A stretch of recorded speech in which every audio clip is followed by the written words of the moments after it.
Just say it, man. Don't make me ask 20 questions. What is the point? Get to the point. Just say it already. Welcome to the Podcram. The following is a conversation with Elon Musk about Neuralink and the future of humanity. What do you think it takes to get to mass production of humanoid robots like that? It's the same as cars, really. There's going to be an immense amount of engineering just going into the hand.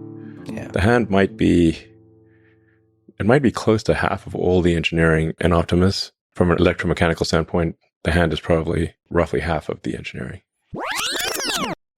I have this very basic first principles algorithm that I run kind of as like a mantra, which is to first question the requirements, make the requirements less dumb. The requirements are always dumb to some degree. So if you want to start off by reducing the number of requirements, and no matter how smart the person is who gave you those requirements, they're still dumb to some degree. If you have to start there, because otherwise you could get the perfect answer to the wrong question. So try to make the question the least wrong possible. That's what questioning the requirements means. And then the second thing is try to delete whatever the step is, the part or the process step. Sounds very obvious, but people often forget to try deleting it entirely.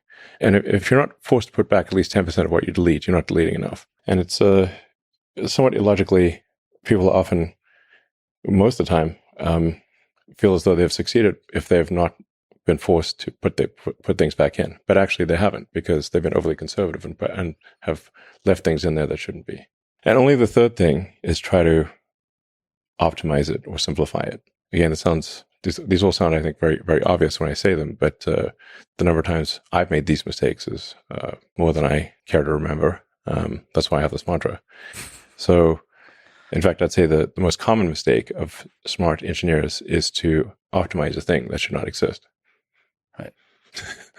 So you, like you say, you run through the algorithm. Yeah. And basically show up to a problem, show up to the supercomputer cluster and see the process and ask, can this be deleted? Yeah, first try to delete it. Yeah. Yeah, that's not easy to do.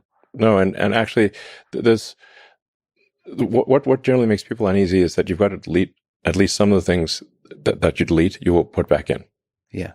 But going back to sort of where our limbic system can steer us wrong is that we tend to remember with sometimes a jarring level of pain where we deleted something that we subsequently needed. Yeah. And so people will remember that one time they forgot to put in this thing 3 years ago, and that caused them trouble. And so they overcorrect, and then they put too much stuff in there and overcomplicate things.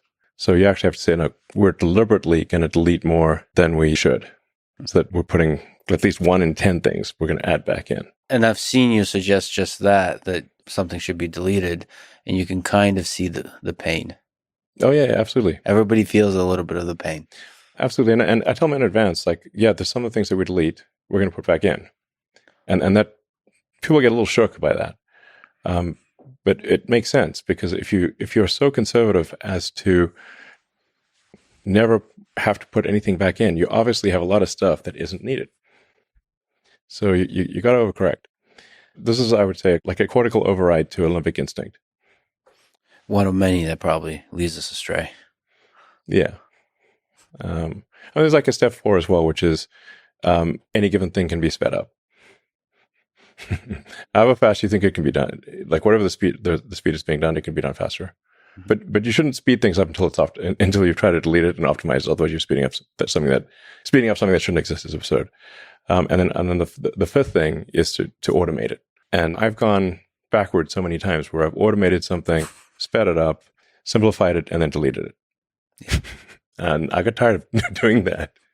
So that's why I've got this mantra that is a very effective 5-step process. It works great. When you've already automated, deleting must be real painful. Yeah. Yeah, it's great. It's like, wow, I really wasted a lot of effort there. Yeah.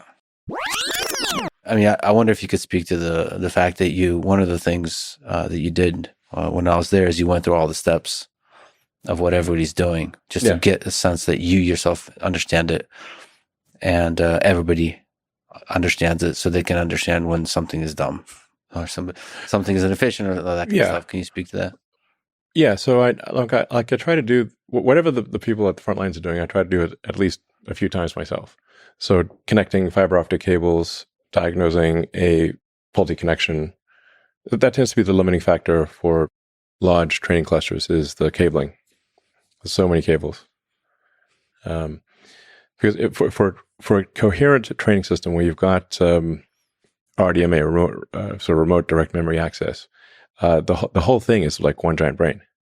So it's you've got any to any connection. So it's the any GPU can talk to any GPU out of 100,000.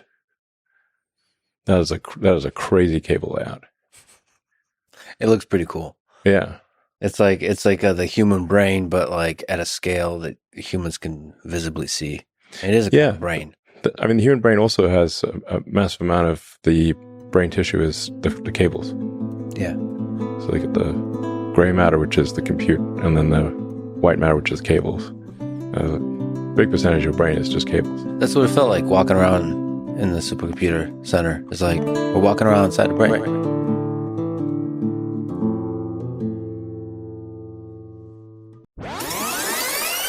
Thanks for listening to this installment of The Podcram. I hope it contains something useful for you. If you enjoy these selections and are curious about the curator's own thoughts, you can check out my other podcast, Psychic Lube, where I share concise concepts meant to grease the intellectual gears and help get your creative juices flowing.